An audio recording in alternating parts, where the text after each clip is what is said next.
Oh, Mr. Tubod-Tubod, kumusta? Sir, good morning po. Ano ginagawa mo ngayon? Sir, gumagawa lang po ako ng lesson plan ko para bukas po at saka ng PowerPoint presentation po para sa discussion. Kumusta naman yung pinapagawa kong report? Sir, yung report po, I'm working on it po. So, kailan ko pwedeng makuha?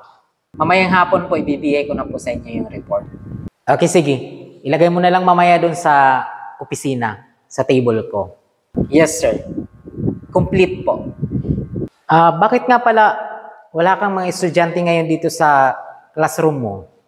Yung mga students ko po, sir, vacant ko po kasi ngayon, sir, at saka yung mga students ko po ay nandun po sa field kasama yung PE teacher nila. Meron po kasi silang activity sa PE nila ngayon, sir. Ganun ba? Nasaan ba sila? Sila ba yung mga nandun? Sige. Opo, nandun po sila sa field ngayon.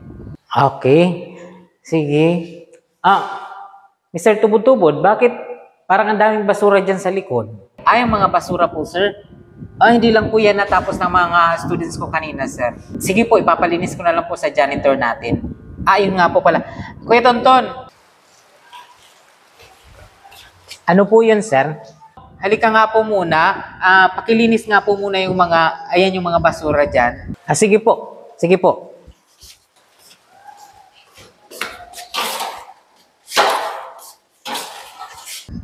Thank you.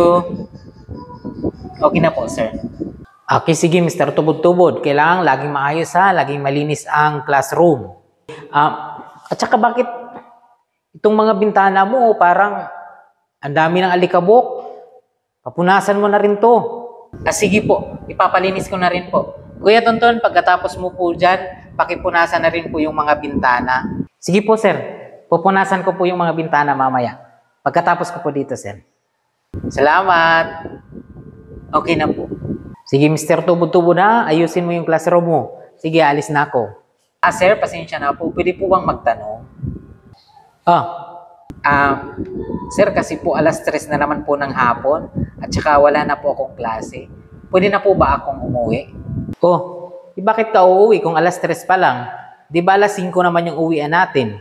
Kasi di ba po, sir, sa bagong guidelines po ngayon sa patakaran ng matatag curriculum, kapag naka-render ka na ng 6 hours na teaching, pwede ka nang umuwi. Kasi ang 2 oras po na ancillary, pwede naman natin gawin sa labas ng school, pwede na sa bahay.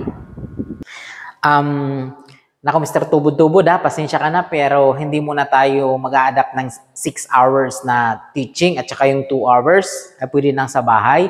So, kailangan muna nating i-consume ang 8 hours dito sa school. Kasi hindi pa tayo sure dun sa guidelines kung tama ba tayong lahat ng pagkakaunawa dun sa nakalagay doon. So, maghihintay muna tayo kung ano ba talaga yung sasabihin ng ating division. At saka maghintay ka muna, pwede ba, Mr. Tubod-Tubod? Magpapamiting naman ako kung i-adapt na natin sa school natin yun. Ganun po ba? Sige po, sir. Pasensya na po kayo kung nagtanong ako. So, sa ngayon, 8 hours muna tayo. 5 p.m. tayo uwi lahat. Okay ba? Okay, sige. Bye. Sige po, sir. Salamat.